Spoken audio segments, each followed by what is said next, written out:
자, 이제 그러면 다음 질문은, 네. 이제 저희가 예를 들어서 퀵플렉스를 시작한다 그러면은, 이제 여러 공고들이 있잖아요. 네네. 막 이렇게 채용 카페 같은 데 들어가서 보다 보면은, 뭐 어떤 거는 올 아파트다. 어떤 거는 뭐 올 집원이다. 아니면 어떤 거는 뭐 아파트 집원 섞여 있다.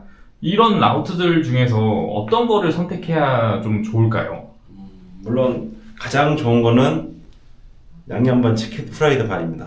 네. 아파트와 집원이 반반인 곳이 제일 좋고요. 네, 왜냐면 장단점을 볼게요. 네, 아파트는 좀 편합니다. 네, 집원은 좀 힘들 수가 있겠죠. 계단을 타야 되니까. 네. 그렇지만 이제 아파트는 좀 시간이 많이 걸려요.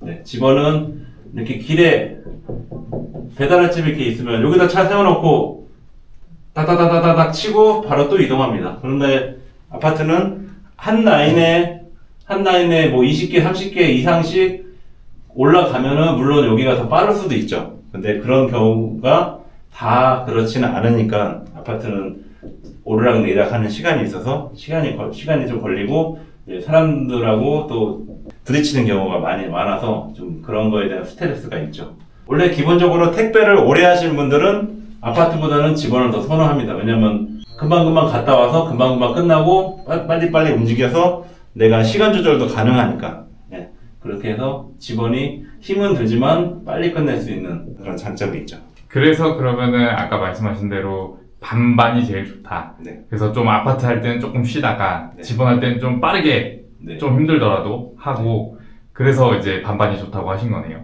그래서 어떤 분들은 힘이 드니까 초반에 집원을 치고 그 이후에 힘 떨어졌을 때 아파트를 치시는 분들이 많죠. 휴무. 네. 휴무를 좀 뭐 마음대로 할 수 있나요? 뭐 어떻게 하나요? 휴무에 대해서 좀 설명을 좀 해주시겠어요? 네. 자, 평일이 있고, 토요일, 일요일 있어요. 주말이. 모든 사람이 주중에 일하고 주말에 쉬는 게 가장 좋은 코스입니다. 그러나 쿠팡은 365일 이제 일을 하고 저희가 입찰을 넣어야 되는 그 상황이기 때문에 아까도 잠깐 얘기했지만 고정분들은 주중에 보통 쉽니다. 하루든 이틀이든. 그리고 백업분들은 주말에 좀 하루 정도는 더 쉴 수 있는 혜택이 있어요. 그렇지만 사람이 살면서 뭐 어떻게 계속 여기만 쉬고 일할 수는 없어요. 뭐 가족사나 뭐 행사라든가 그런 게 있을 수 있을 때는 미리 저희 이제 팀장님들이나 부장님들한테 얘기를 해서 미리 얘기를 하면은 저희 준원에서는 이제 백업분들 중에 그 날짜에 들어갈 수 있는 인원을 최대한 맞춰봅니다. 그렇다고 해서 회사에서 무조건 뭔 일이 있을 때 맞춰줘야 되는 계약 조건은 없어요. 왜냐면은 사장님들은 저희 회사의 직원이 아닙니다.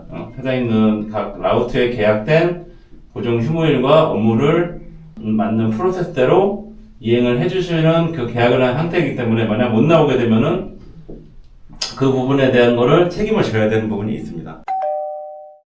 제가 이제 진짜 초보예요. 네. 이제 막 진짜 뭐 다른 일 하다가 택배업을 좀 한번 해보려고 하는데 뭐 이렇게 유튜브도 그렇고 이런 데 보면은 막 되게 수입이 높게 나오시는 분들도 많이 있으시잖아요. 네. 근데 물론 당연히 그거는 경험도 쌓여야 될 거고 잘 해야 되겠지만 네. 그러면은 이제 초보자가 그냥 정말 현실적으로 한 목표할 수 있는 가장 현실적인 수입대가 어떻게 될까요? 물론 뭐 라우트마다 개인 역량마다 차이는 있겠지만 그냥 대략 지금까지 부장님이 보셨을 때는 어떤지. 일반 택배 회사나 쿠팡이나 그거는 똑같다고 보고요. 2개월에서 3개월 정도는 쉽게 얘기해서 수습기간이라고 생각을 하시면 돼요. 네, 이 기간 동안에 일을 배우고 업무 프로세스를 다 배우는 시간이기 때문에 이 시간 동안은 원하는 금액을 벌 수가 대부분이 없습니다.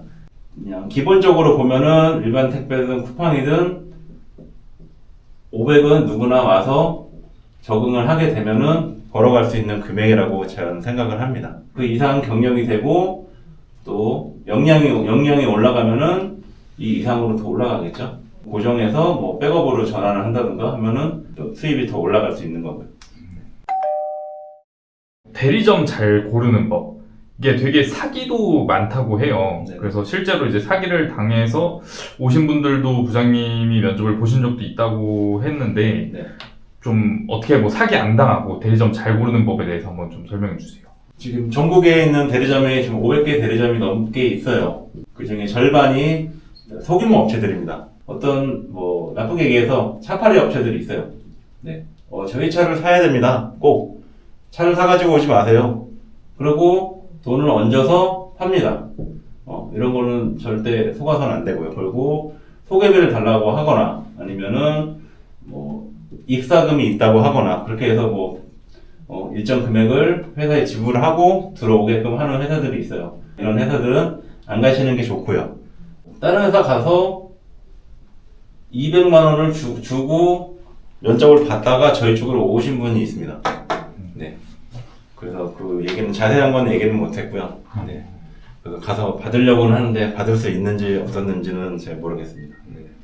그럼 일단 정리를 하자면은 뭐 여러 업체들이 있지만 선입금을 요구한다든지 뭐 라우트의 보증 명목으로 보증금을 유도한다든지 네네. 하는 그런 업체는 웬만하면 거르시는 게 좋다. 네. 마지막으로 네. 이제 부장님께서 주간 총괄을 맡고 계시고 그리고 이제 뭐 주는 로지스틱스의 면접이나 채용을 좀 많이 담당해 주시는 걸로 제가 알고 있어서 네. 또 부장님께서는 주간, 야간 모두 경험이 있으시잖아요. 네. 그럼 이제 막 택배업을 시작하려고 하시는 분들께 뭐 조언이라든지 뭐 아니면은 가졌으면 하는 마음가짐, 꿀팁 이런 게 좀 있으면 좀 마지막으로 설명 부탁드립니다. 처음에 우리가 준비해야 될 게 있어요. 네. 사업자, 개인 사업자를 만들어 오셔야 되고, 그리고 화물운송 자격증을 준비해 오셔야 되고, 그리고 차량을 준비해야 됩니다. 크게 3개가 있는데, 사업자 없어도 됩니다. 처음에. 왜냐면은 금방 만듭니다, 이거는. 바로 만듭니다. 걱정하지 마시고, 자격증은 따야 되지만, 뭐 차를 준비하는 동안에 미리 접수해서 또 준비하시면 되고요. 네, 차도 뭐 준비하고 오지 않은 분들도 있는데 뭐 관계 없습니다. 뭐 중고차를 바로 살 수도 있고 또 리스를 할 수도 있고 새로 오시는 분들 중에서도 선탑을 먼저 해보고 결정을 하시는 분도 있어요. 당연히 선탑도 됩니다. 뭐 체험을 해보고 이건 내가 정말 못하겠는데라고 생각이 들어서 안 하시는 분도 있고 근데 그게 더 어떻게 보면은 또 현명하다고 볼 수 있는데 뭐 준비되지 않다고 해서 면접을 봐야 되나 말아야 되나 하시는 분들은 그냥 고민하지 마시고 그냥 오시면 됩니다. 우리가 제일 중요한 거는 제가 생각했을 때 제일 중요한 거는 자신감이라고 생각을 해요. 네. 내가 처음에 와서 100개를 할 수 있을까? 200개를 할 수 있을까? 그 두려움에 고민을 많이 하는 사람들이 있어요. 그러나 처음에는 다 못해요.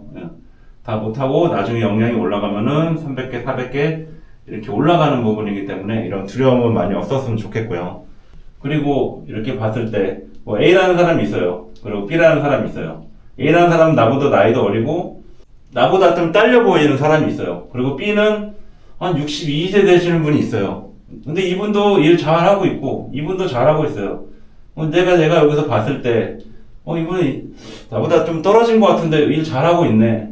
이분은 나보다 나이도 많은데 힘도 없을 것 같은데 잘하고 있네. 그럼 자기는 더 잘할 수 있는 겁니다.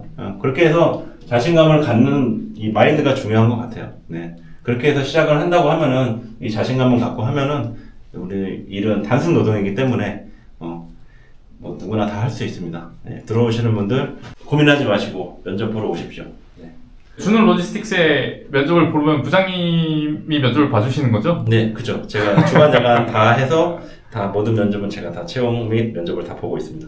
알겠습니다. 오늘 자세히 설명해 주셔서 감사드리고 또 질문이 또 있으시면은 댓글 남겨주시면 부장님 답변 좀 부탁드리겠습니다. 네, 알겠습니다. 감사합니다. 네, 감사합니다.